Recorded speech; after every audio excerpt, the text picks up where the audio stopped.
झुंझुनू संभागीय आयुक्त ने किया नगर परिषद का निरीक्षण। नगर परिषद कार्यालय की साफ सफाई की प्रशंसा की। सीनियर आईएएस वंदना सिंघवी है सीकर संभागीय आयुक्त ई फाइलिंग और पौधारोपण को लेकर दिए निर्देश। आयुक्त अनीता खीचड़ को दिए संभागीय आयुक्त ने निर्देश। कहा व्यवस्थाएं अच्छी लेकिन इसमें लगातार सुधार करें। कमरों के बाहर लिखी अधिकारियों कार्मिकों की जानकारी को सराहा। जिला कलेक्टर चिन्मयी गोपाल भी रही निरीक्षण में साथ। इससे पहले कलेक्ट्रेट का भी निरीक्षण किया संभागीय आयुक्त ने। सीकर की संभागीय आयुक्त वंदना सिंघवी झुंझुनू के दौरे पर रही। इस दौरान आज नगरीय परिषद कार्यालय का निरीक्षण किया।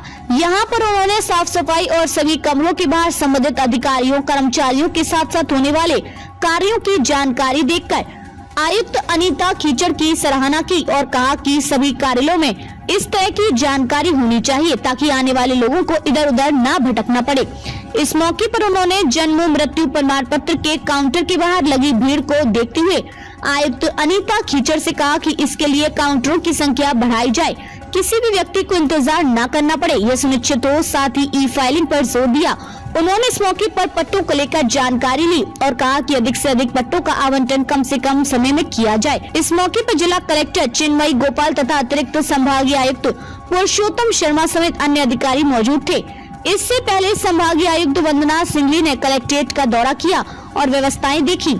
आज सुबह कलेक्ट्रेट का विभिन्न अनुभागों का निरीक्षण किया गया और मुझे ये जानकर बड़ी प्रसन्नता हुई कि हमारा जो कलेक्ट्रेट है उसमें सभी कर्मचारियों के लिए बहुत ही अच्छे से फर्नीचर की व्यवस्था है, साफ़ सुथरा पाया गया, सफाई व्यवस्था अच्छी पाई गई।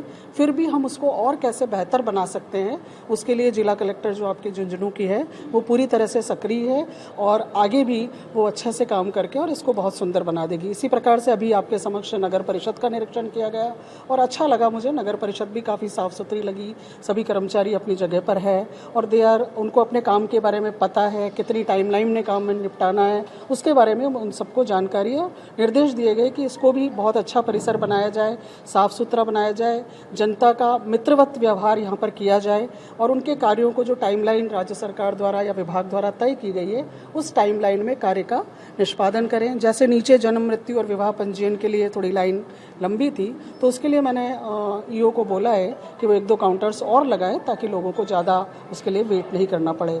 और मीडिया के माध्यम से मैं सभी शहरवासियों को और झुंझुनू जिले के सभी नागरिकों से निवेदन करना चाहूँगी कि आगामी वृक्षारोपण कार्यक्रम में वो अपनी सहभागिता निभाए और प्रत्येक परिवार अपनी तरफ से एक पौधा अवश्य लगाए और उसका रख रखाव करने की जिम्मेदारी ले, संकल्प ले। Thank you. सीकर की संभागीय आयुक्त वंदना सिंघवी 2 दिन के झुंझुनू दौरे पर रही। इस दौरान उन्होंने झुंझुनू में जिला स्तरीय अधिकारियों की बैठक ली और ओजटू गांव में चौपाल का आयोजन, लोगों की समस्याएं सुनी। इस मौके पर उनके साथ झुंझुनू कलेक्टर चिन्मयी गोपाल भी रही। उन्होंने अधिकारियों से बातचीत कर विभागवार विभिन्न योजनाओं की प्रगति की समीक्षा की। इसके बाद उन्होंने अधिकारियों से कहा कि आने वाले दिनों में सभी विभाग अधिक से अधिक पौधारोपण करवाएं और उनकी सार संभाल का भी संकल्प लें। इसके बाद उन्होंने चढ़ावा उपखंड के गांव ओजटू के महात्मा गांधी स्कूल में रात्रि चौपाल में हिस्सा लिया। यहाँ पर संभागीय आयुक्त वंदना सिंघवी ने सरकारी विभागों के जिला एवं ब्लॉक स्तरीय अधिकारियों की मौजूदगी में जन समस्याएं सुनी। कार्यक्रम के दौरान मौजूद लोगों ने अघोषित बिजली कटौती और पेयजल किल्लत की समस्या से जल्द निजात दिलवाने की मांग की। उन्होंने तल्ख लहजे में बताया कि बिजली काटने के बाद डिस्कॉम के अधिकारी कर्मचारी फोन नहीं उठाते, मोबाइल स्विच ऑफ कर लेते हैं, जिसके चलते ग्रामीण इलाके के लोग रात भर परेशान होते हैं। ठीक ऐसी ही शिकायत पिलानी विधायक पितराम सिंह काला ने जलदाय विभाग को लेकर की, जिस पर सिंघवी ने कहा कि गर्मी में बिजली की मांग बढ़ने पर कटौती ऊपर से की जाती है, लेकिन संबंधित अधिकारी कार्मिक द्वारा फोन नहीं उठाना गलत है। उन्होंने अधिकारियों को हिदायत दी कि फोन पास है तो कॉल आने पर उसे अटेंड करके संतोषजनक जवाब देना ही चाहिए।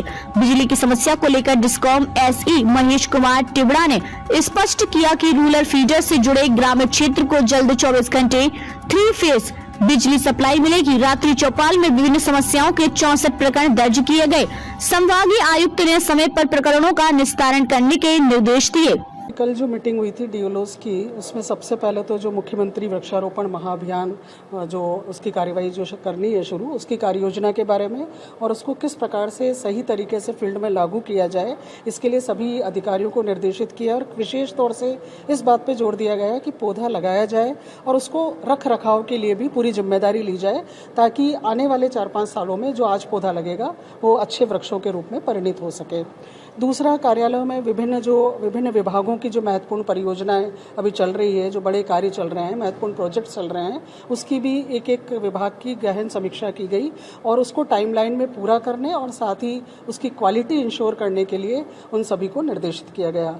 जल जीवन मिशन में जो कार्य चल रहे हैं उसको भी क्वालिटी के साथ में सबसे पूर्ण करने के निर्देश दिए गए और गाँवों में जो स्कीम्स हैं उसके अनुरूप हर व्यक्ति जिसको जल पहुँचना चाहिए उस तक जल पहुँचना सुनिश्चित करें। इसके लिए जिन गाँवों में काम कंप्लीट भी हो चुका है वहाँ पर भी पुनः सर्वे के निर्देश दिए, ताकि पानी पहुँच रहा है या नहीं पहुँच रहा है इसका भी सत्यापन हो सके।